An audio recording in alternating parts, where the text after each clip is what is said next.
Good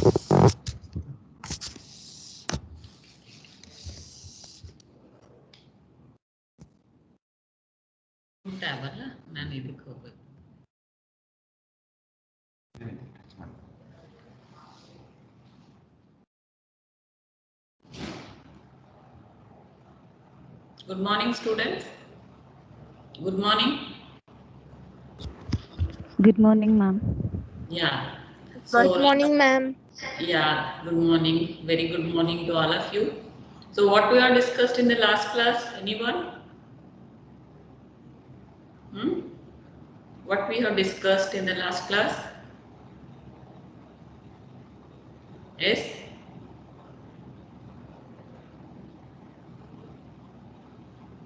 Yes? On your audio and tell. Still functions of respiratory. And duration per. Yeah, introduction to the respiratory system, isn't it? And one assignment also I have given to check whether you have checked. How many of you have checked?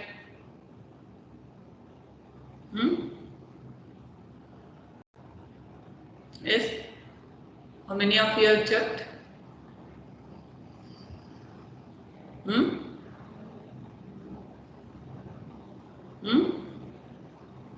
None.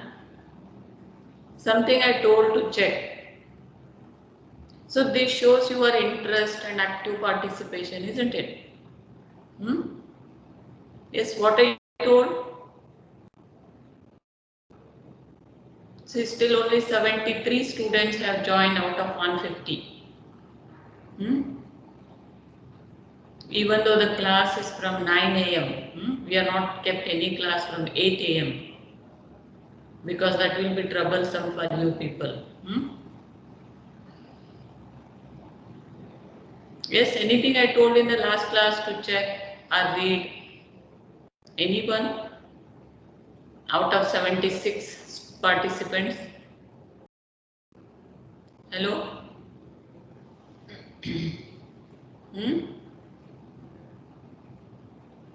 Yes? Cartagener syndrome. Cartagener's syndrome. Very good. So, what is it? What is it? It prevents foreign body reaching the alveoli. No, what pathology it is? It is some genetic disorder.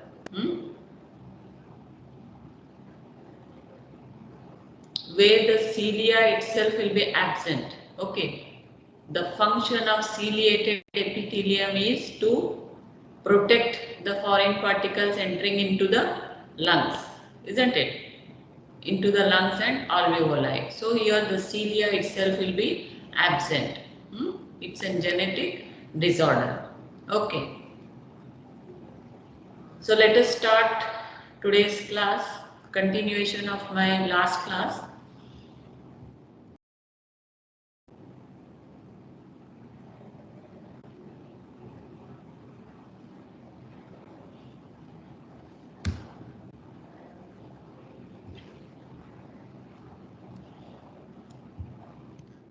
So today I am going to discuss about the mechanics of breathing. Okay. So what do you mean by breathing? Breathing or respiration means it's a cycle of inspiration and expiration, isn't it? Okay. So what is the mechanism of inspiration and expiration physiologically? That is we are studying today. That is in mechanics of breathing. Okay. So we inhale air from atmosphere by a process of inspiration and expire the carbon dioxide, okay, by a process of expiration. Okay, breathe out carbon dioxide by a process of expiration. Okay, so eupnea, you might have heard the word eupnea means normal quiet breathing. So I am not applying any force. Normally I am doing some other work. Now involuntary I will be respiring, isn't it? That is called as eupnea, normal, quiet inspiration and expiration. So the rate of normal respiratory rate in a young healthy adult individual is around 12 to 14 breaths per minute, or it is around 12 to 14 cycles per minute. Okay, that is our normal respiratory rate. Okay, and inspiration or inhalation is a process by which the atmospheric air containing oxygen enters into our lungs. Okay, that is an active process. Active process you already know. Active means actively the energy will be used. Muscles will contract and energy will be used during inspiration. Hence, inspiration is a active process, whereas expiration is a process of breathing out carbon dioxide through the lungs, isn't it? And expiration is a passive process, not quite expiration. Not the forced expiration. Quiet expiration is a passive process, means whatever muscles have actively contracted during inspiration, they will relax. Okay, that itself will lead to the expiration. Okay, that is, as we know, our lung and chest wall is an elastic structures. Okay, so once they will stretch, they will recoil. Okay, as a rubber band, if you stretch a rubber band, what happens? If you leave it, it will come back to its original size and shape. Okay, like that our lungs and chest wall are also an elastic structures. They expand actively during inspiration. So at the end of inspiration, naturally they will recoil back. Okay, recoiling back is a natural mechanism of our lung and chest wall. Okay, so this is about the inspiration and expiration. Inspiration is an active process and expiration is a passive process.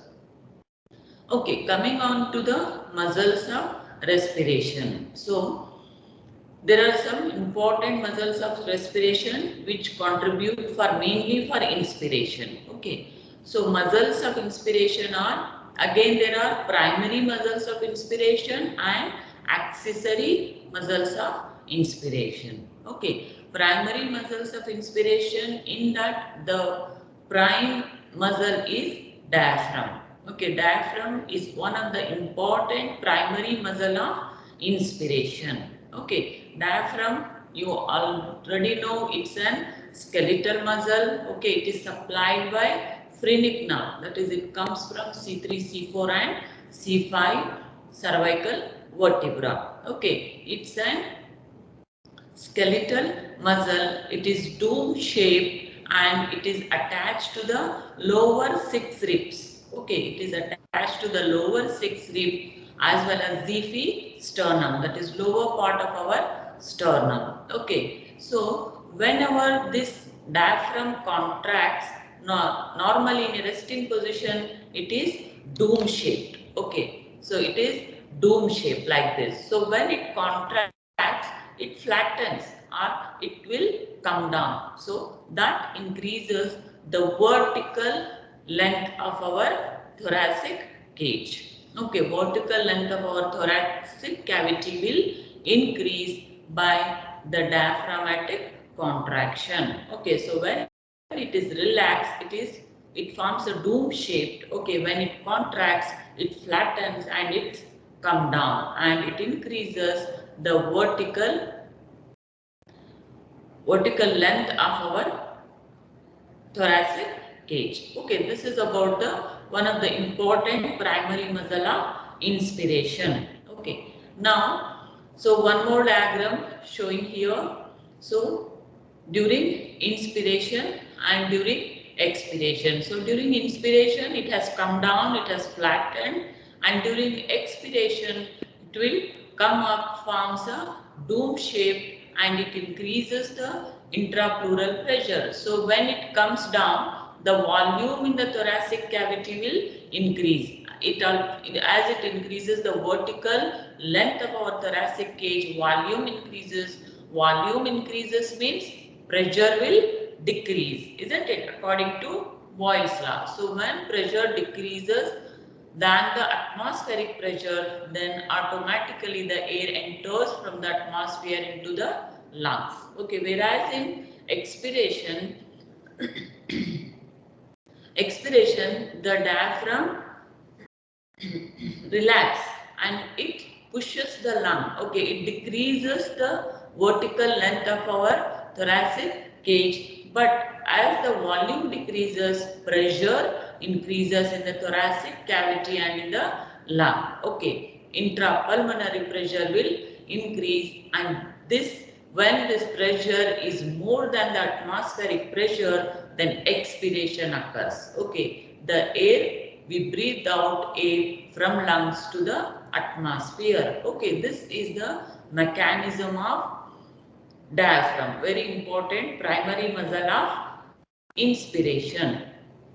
Okay, then the external intercostal muscles. So another primary muscle of inspiration. One is diaphragm, another is external intercostal muscles. Okay, so the intercostal muscles are of two types, that is external intercostal muscle and internal intercostal muscle. As it is shown in the diagram, they are obliquely attached in between the ribs, upper and lower lips. Okay, so this is an external intercostal muscle and the direction of internal intercostal muscles. Okay, external intercostal muscle contraction leads to inspiration, whereas the internal intercostal muscle leads to expiration. Okay, so these are the intercostal muscles. They are attached in between the ribs, hence the name intercostal muscles. Okay.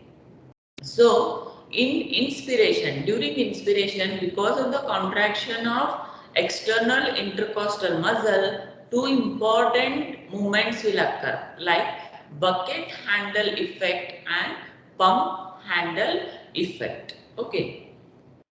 So, this is the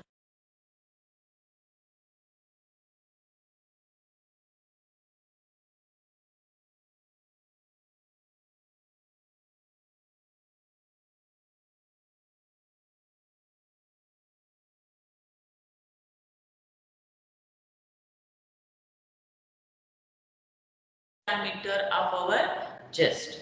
Okay, transverse diameter of thoracic cavity or lung. Okay, that is called as bucket handle movement and pump handle movement. So some of the ribs which are attached, which are attached upper lips usually, which are attached to the sternum.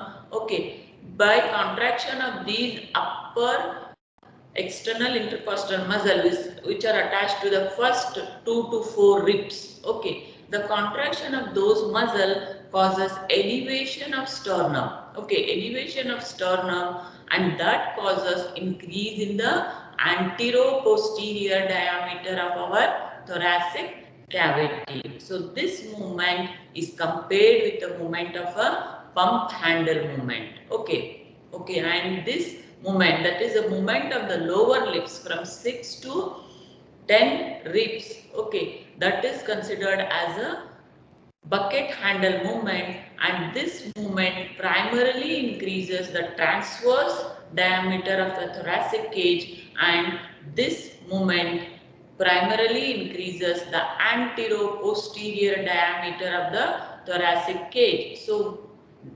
diaphragm increasing the vertical length of our thoracic cage, okay, and external intercostal muscle contraction increasing the transverse diameter of a thoracic cage and antero-posterior diameter of thoracic cage. So all these mechanics causes increase in the volume and decrease in the pressure, intrapulmonary pressure, that is pressure in the lungs or alveoli, and this leads to inhalation or inspiration. Okay, inspiration occurs and each inspiration we will take normal inspiration we will take 500 ml of air and that is called as tidal volume. Okay, normally we will inspire and expire 500 ml of air and that is called as tidal volume. Is it clear? Is it clear to you, students? Hello, you are active? Yes, ma'am. Yes, ma'am. Yes, ma'am. Yeah, are you following? Yes, ma'am. Yes, ma'am. Yeah. All of you switch off your audios. I am hearing some of the voices. Okay. Please switch off your audios, microphones. Okay. Next, coming on to the muscles of respiration. Okay. That is the accessory muscle. So, what I told till now is the primary muscle of inspiration. That is, what are the primary muscles of inspiration? Which two important muscles I told till now? Diaphragm and Diaphragm. external intercostal. Yeah, External diaphragm. inter- Yeah, diaphragm and external intercostal muscle. Now, the accessory muscles are inspiration. So, name itself indicate accessory means their movement does not require for normal quiet breathing. Okay, their action is required for forceful inspiration. Okay, or is if there is any pathology in the lungs, normally the patient is feeling difficulty for inspiration.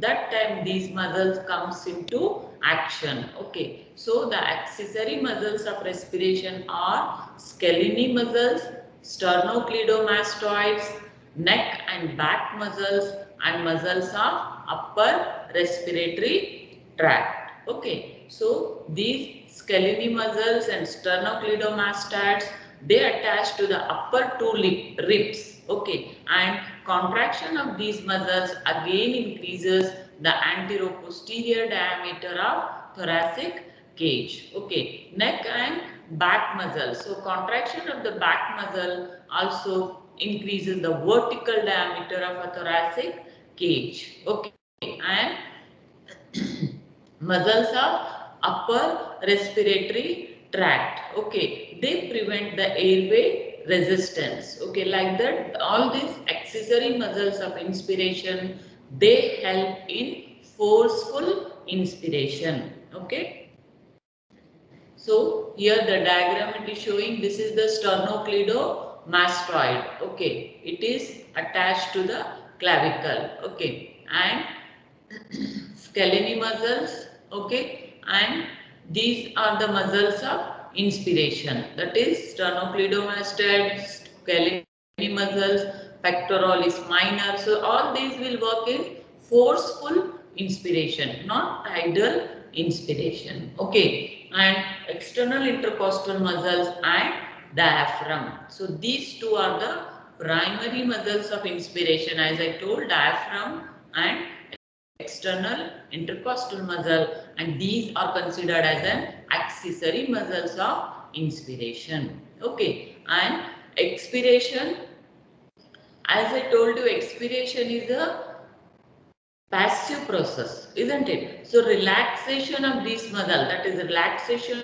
of diaphragm and external intercostal muscle itself decreases the volume of thoracic cavity and recoiling back of chest and lung occur, that itself will increases the intrapulmonary pressure and that causes the expiration. So normally there is no active contraction of any muscle is required for relaxation of any muscle is required for expiration. That is just the cessation of inspiration and the end relaxation of inspiratory muscle itself will lead to expiration. But for forceful expiration, we need some of the accessory muscle. Those are internal intercostal muscles and abdominal muscles. So they are considered as the accessory expiration muscles. Okay. So that's what I have written here. So accessory muscles. I have not written the primary muscles of expiration because Here, primarily for normal expiration, we don't require any muscle. Okay, just the relaxation of whichever muscles has contracted during an inspiration, that itself will cause the expiration.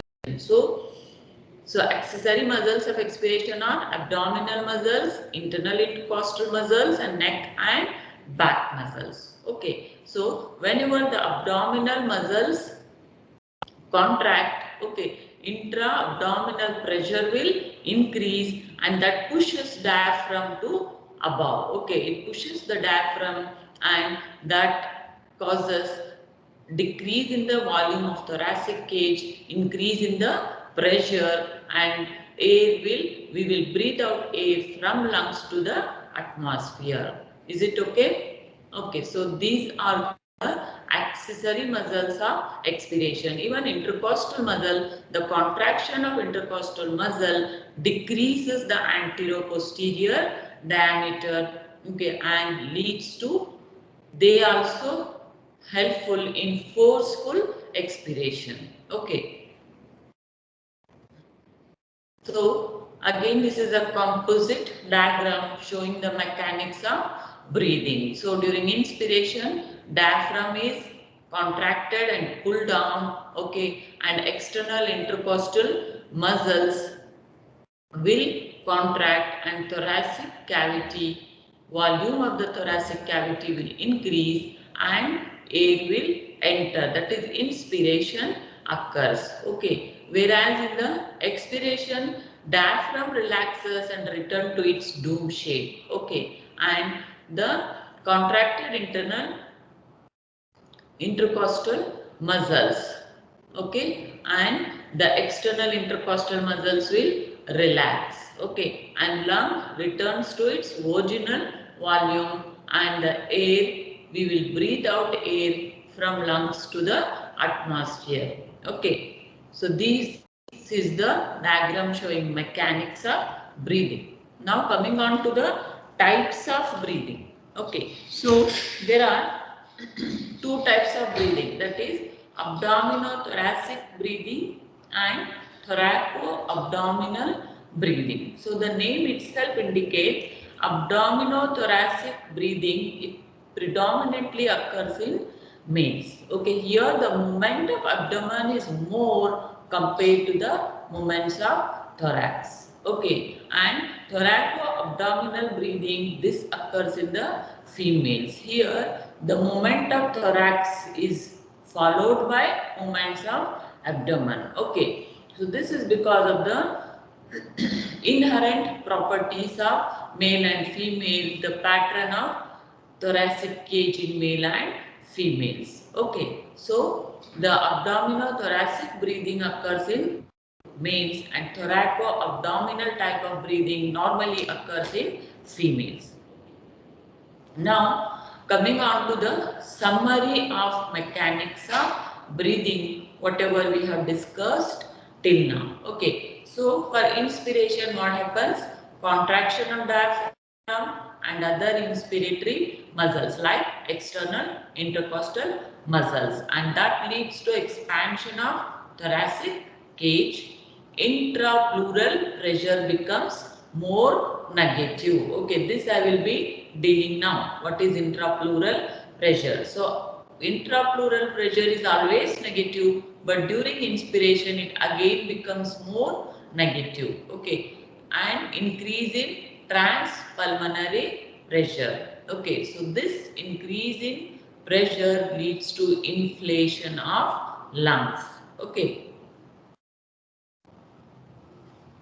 inflation of lungs, decrease in alveolar pressure, which become subatmospheric, air flows into the airways and lungs.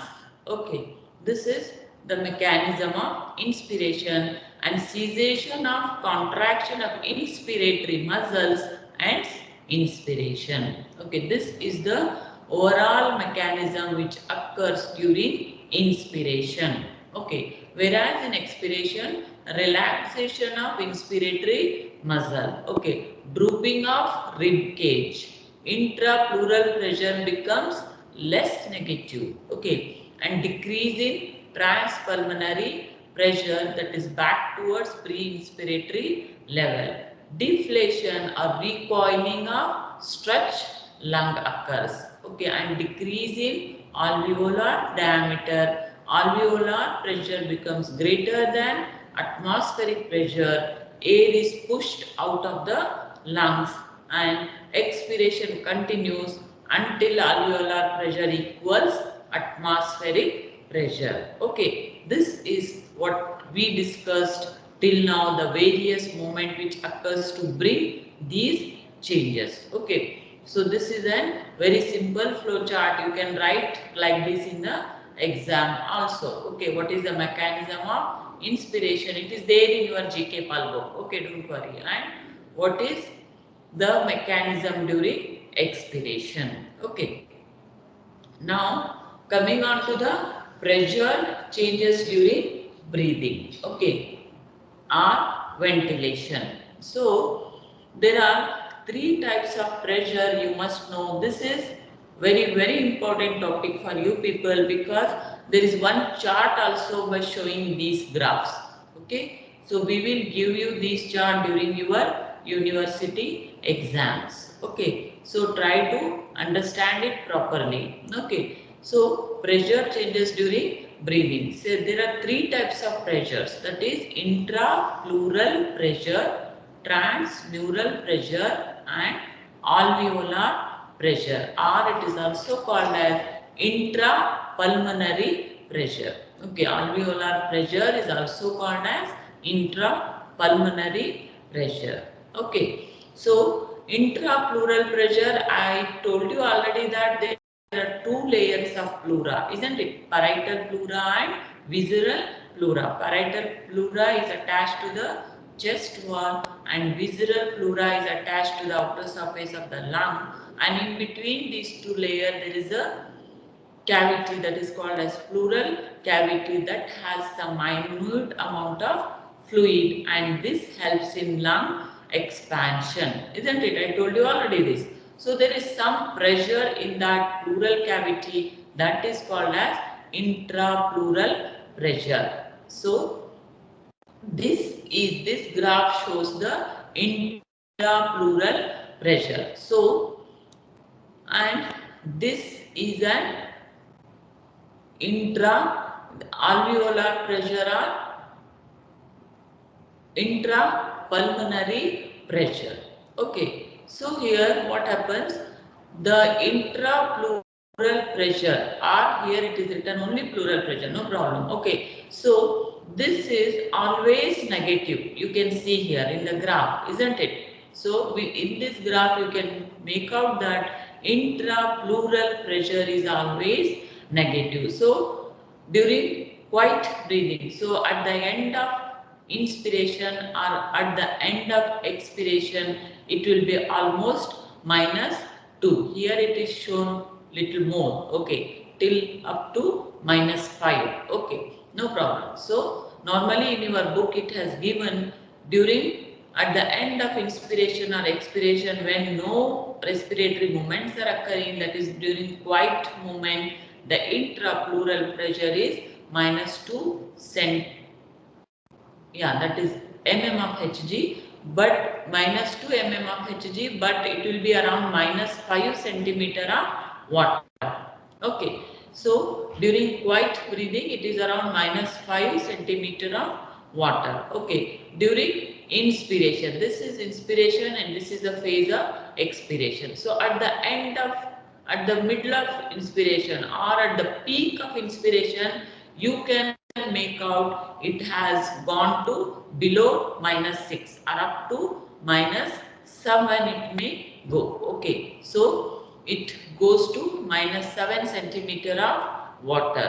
Okay, then at the end of inspiration it will again come back to the -5, and during expiration it will come up, okay, to the -4 at the end. So it becomes less negative during expiration, it becomes more negative during inspiration. So you can understand with this that during inspiration lungs will inflate, lungs will expand. That means the negative intrapleural pressure will help in expansion of lung.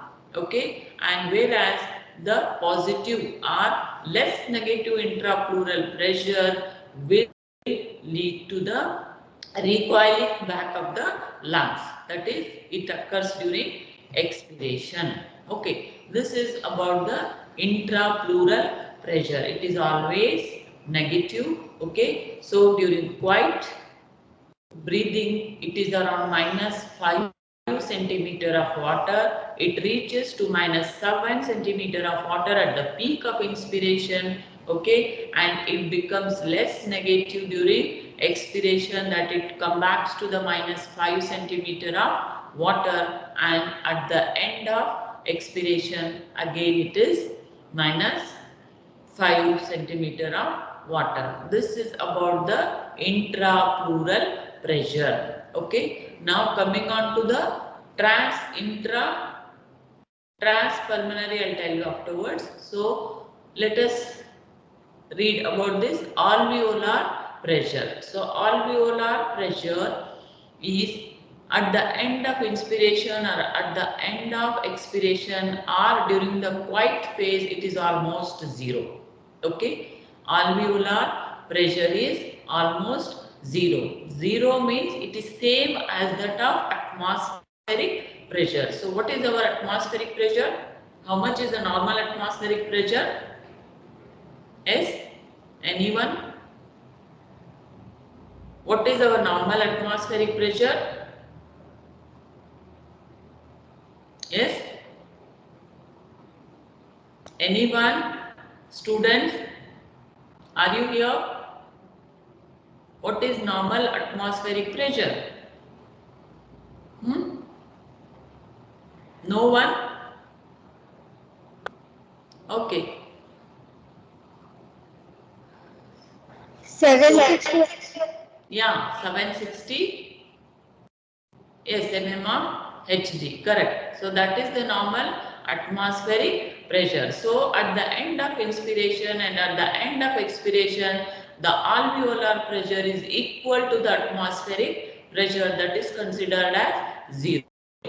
Okay. So during inspiration, the alveolar pressure, or it is also called as intrapulmonary pressure. Okay. So this becomes negative, that is almost -1. -1 means it will be 759. Okay, that is 1 minus normal atmospheric pressure. Okay, and at the end of inspiration, it comes back to the 0. Okay, and during expiration, the alveolar pressure becomes almost +1. Okay, that is 761 mm of Hg. Okay, it becomes 1 +1, and at the end of expiration again it comes back to the 0. Okay, this is about the intra-alveolar pressure or intrapulmonary pressure. So during quiet breathing it is 0. Okay, during inspiration it becomes -1, and during expiration it becomes +1. Is it clear? Okay, so this is about the alveolar pressure and intrapleural pressure. So difference between these two, okay, that is alveolar pressure minus intrapleural pressure gives rise to transpulmonary pressure. Okay, so the difference between these two will give rise to the transpulmonary pressure. Okay, so now those things only I have written here. So intrapulmonary pressure, or it is also called as intra-alveolar pressure or simply alveolar pressure. So in quiet breathing it is 0. That is, it is equal to the atmospheric pressure. Okay, 760 mm of Hg. During inspiration it becomes -1, isn't it? That is it becomes 759 mm of Hg, and during expiration it becomes +1, that is 761 mm of Hg. This what I showed you in the graph. Okay. Now the intrapleural pressure, or it is also called as intrathoracic pressure. So whatever pressure is there in a pleural cavity, same pressure will be there even in the esophagus, okay, even in the pericardial cavity. So almost in the thorax, same pressure will be there. Hence, intrapleural pressure is also called as intrathoracic pressure. Okay, is it clear?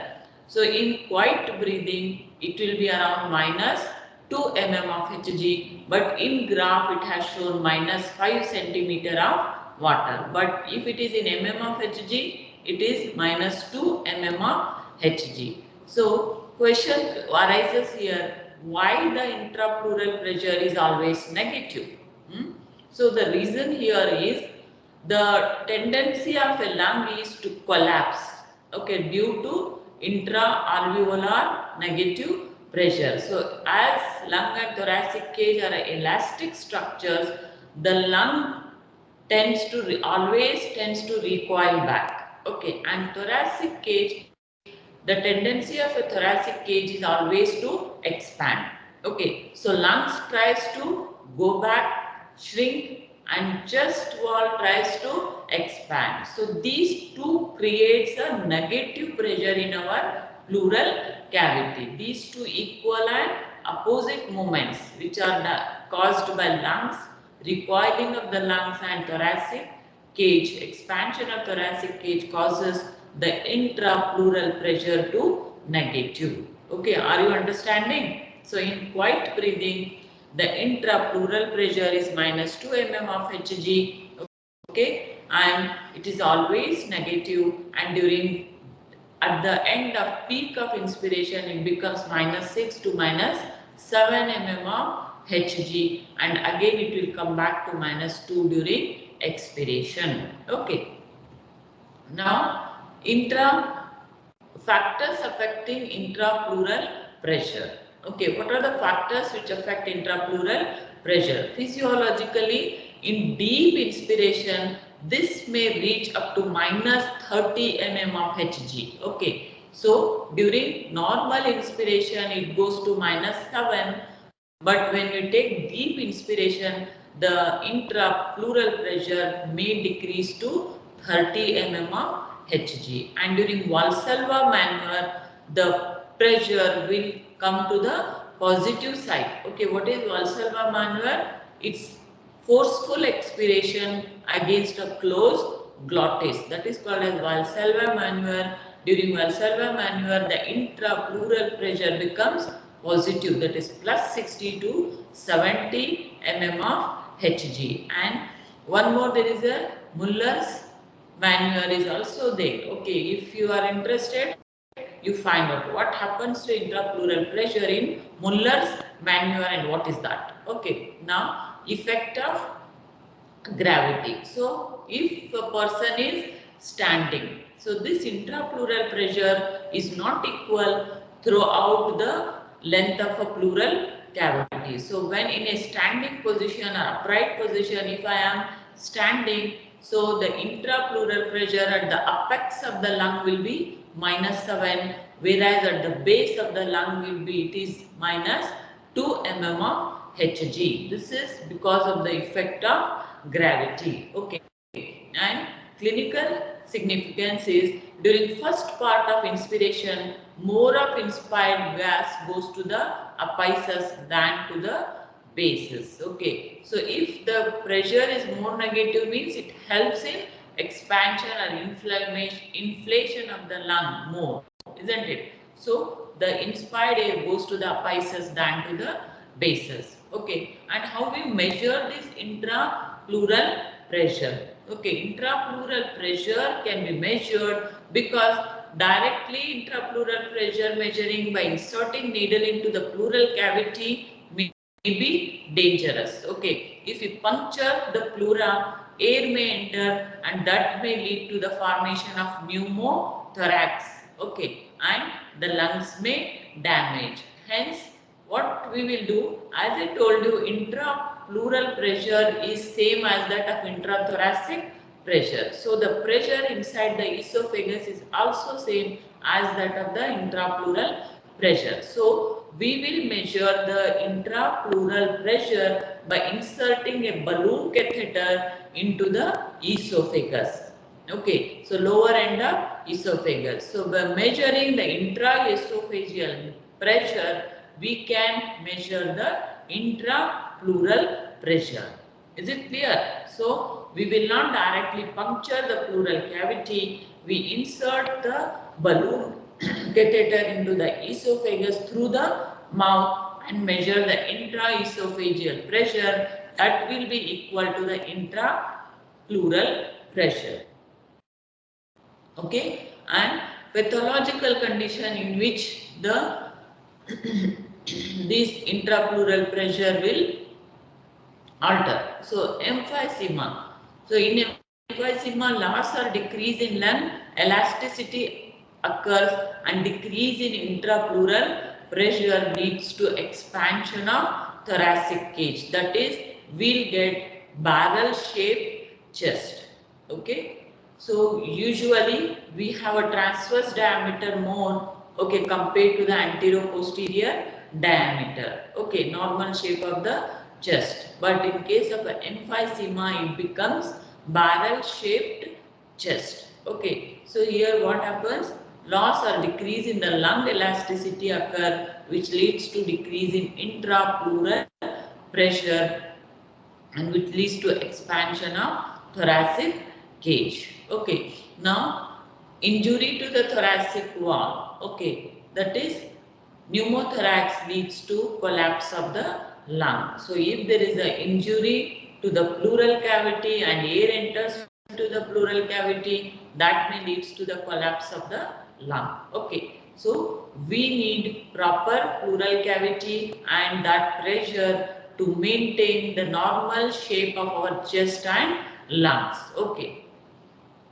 So now coming on to the transmural pressure. So as I told you, transmural pressure is equal to intrapulmonary pressure minus intrapleural pressure. Okay, and this pressure keeps the lung inflated and prevents lung collapse. Okay, so there should be always a difference. Okay, so transmural pressure is equal to intrapulmonary pressure minus intrapleural pressure, and this pressure keeps the lung inflated and prevents lung collapse. Okay, so these are the three important pressure changes which occurs during ventilation. What are the three pressures? Can anyone repeat? What are pressure changes I told till now? Yes? Anyone can repeat? Yes?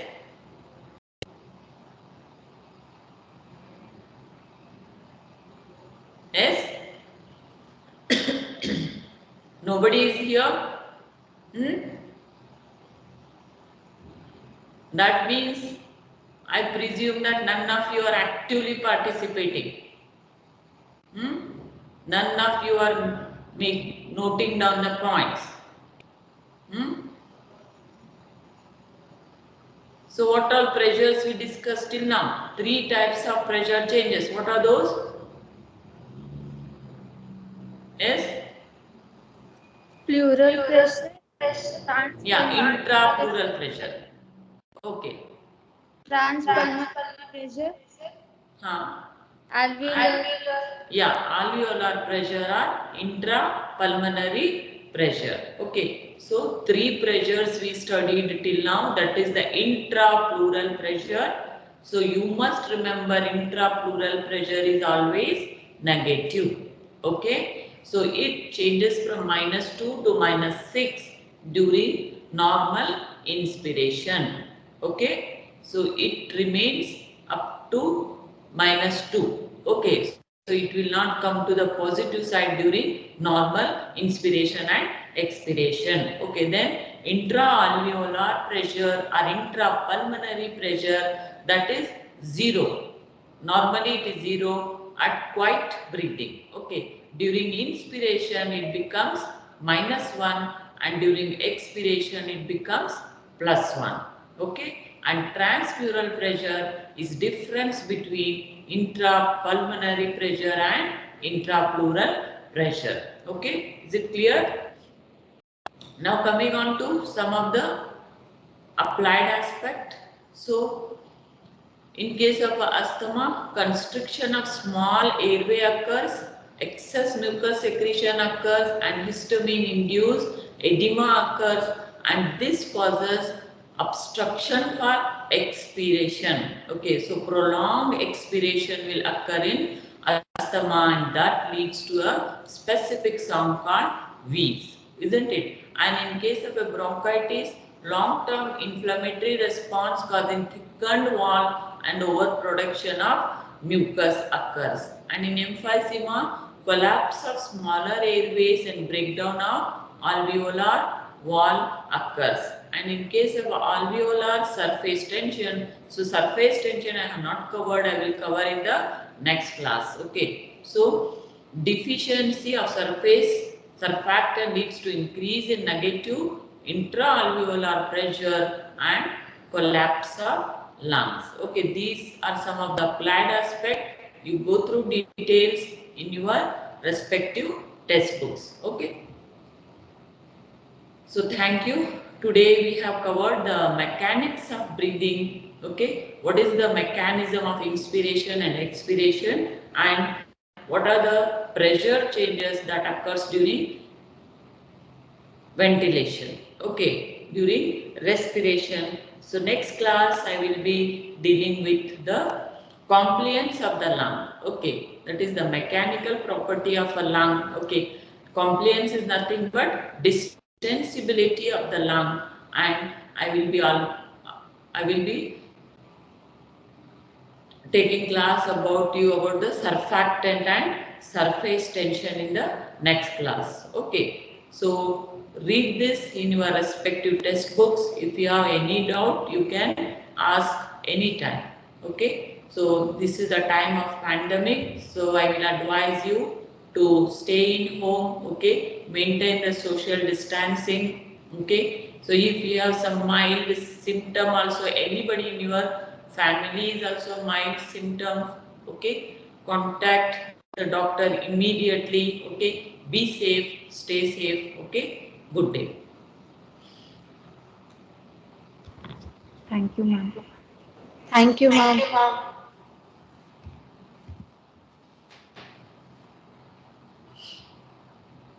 Thank you, ma'am. Okay, thank you.